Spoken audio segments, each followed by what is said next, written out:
Fabrique, c'est une SBL qui collecte et qui valorise les déchets textiles. On a plusieurs pôles d'activité.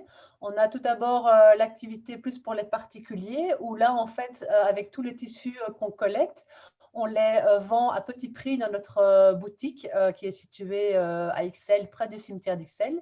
Et donc là-bas, on a vraiment, c'est une caverne d'Ali Barba bien rangée, hein, je tiens quand même à préciser, où il y a plein de tissus, plein de trucs différents.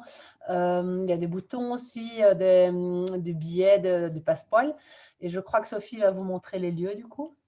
J'ai l'impression comme elle est en train de bouger. Et donc, en fait, donc les gens peuvent venir là-bas pour acheter leurs tissus à petit prix. Et puis, à côté de ça, bon, même s'il y a le Covid et toutes les mesures sanitaires, on a quand même lancé les cours individuels d'initiation à la couture et ou à la broderie. Et à côté de ça, on propose aussi de partager nos machines. Donc, les gens peuvent venir louer à l'heure une machine dans notre atelier. Et ce qui nous en vient en fait, au deuxième pôle, c'est plus pour les professionnels. En fait, on a un atelier où il y a Noël, qui est un couturier en insertion professionnelle qui travaille et qui fabrique en fait toute une série d'accessoires qui nous seront commandés. Et tout ça dans la filière upcycling. Donc, c'est vraiment, on veut développer un atelier spécialisé dans l'upcycling.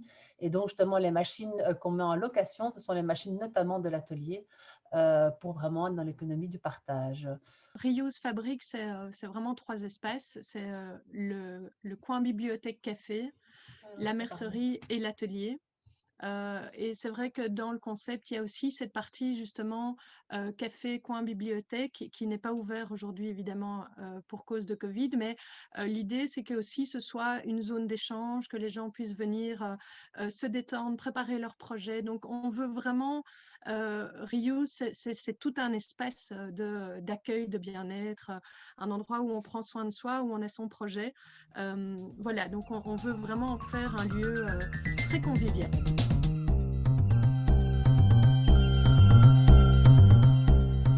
Pour moi, c'est le fait de réutiliser quelque chose d'existant, de lui donner une nouvelle vie, voilà, de préférence, on va dire meilleure qu'avant, mais voilà, parfois quand on a un jean, c'est qu'on l'upcycle en autre chose, en une trousse ou autre, alors on pourrait dire mais c'est pas un vêtement, c'est pas plus qu'un jeans, mais si, parce que si c'était un jeans troué, eh ben on a récupéré les jambes du jeans, on en a fait autre chose. Donc c'est vraiment donner une nouvelle vie, une nouvelle chance à des textiles usagés. Nous, notre idée, c'est vraiment de sensibiliser les gens à cette notion de réutilisation et de production locale aussi, avec la mise en place de l'atelier de confection spécialisé dans l'upcycling.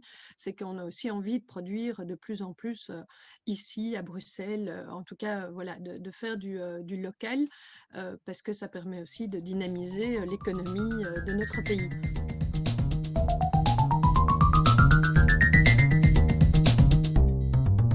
Il y a pas mal de défis, je pense, dans ce secteur-là. Pour moi, c'est un secteur qui peut se qualifier par les mots comme surconsommation, pollution et aussi, d'une certaine manière, esclavagisme, enfin, exploitation des personnes qui fabriquent tous ces vêtements en grande quantité et vêtements qu'on met généralement pas de nombreuses fois et qui terminent vite à la poubelle. Donc ça, moi, je crois que c'est les 3 gros challenges de ce milieu-là.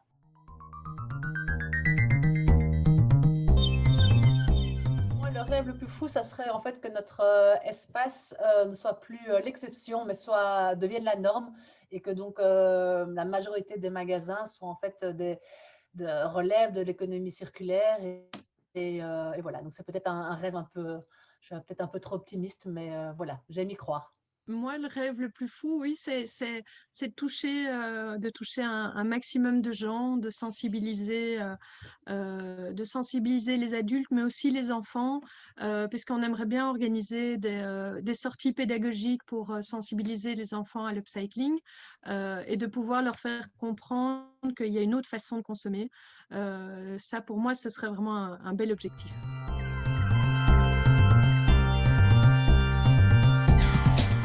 Il faut savoir que tant Sophie que moi, on a commencé très tardivement la couture. Moi, j'ai commencé il y a même pas 2 ans. J'ai pris 2 cours et puis après, en fait, une fois qu'on a les bases et même sans avoir les bases, en fait, la couture, ça peut aller très, très vite et même en n'ayant que des bases, on sait faire plein de choses et on sait transformer plein de vêtements, en plein d'accessoires et c'est aussi, pour ça qu'on a fait les tutos sur notre site internet où c'est toujours des tutos assez simples où il faut vraiment savoir principal et les points de base. Enfin, il ne faut pas être une grande couturière. Et alors, on donne des idées pour transformer, je sais pas, un vieux jeans, une chemise. Et donc, c'est vraiment, la couture est à portée de tous, c'est vraiment le message que j'ai envie de faire passer. Et l'upcycling, en tout cas en textile aussi. Oui, il faut oser en fait. C'est ce que je dis moi à mes enfants ou à mes élèves. C'est dire au pire tu découds. Donc voilà, le découp vite est ton ami. T'essayes, si ça marche pas, non, c'est pas l'ami de Mathilde. Je déteste le découvite. Mais c'est vrai que c'est pas immuable, donc on essaye. Si le résultat attendu est pas là, on découd. Alors c'est vrai que si on a déjà fait la surpiqûre, le truc, le machin, ça peut être plus compliqué, mais justement avant d'en arriver aux finitions, on peut déjà voir si c'est bien ou pas.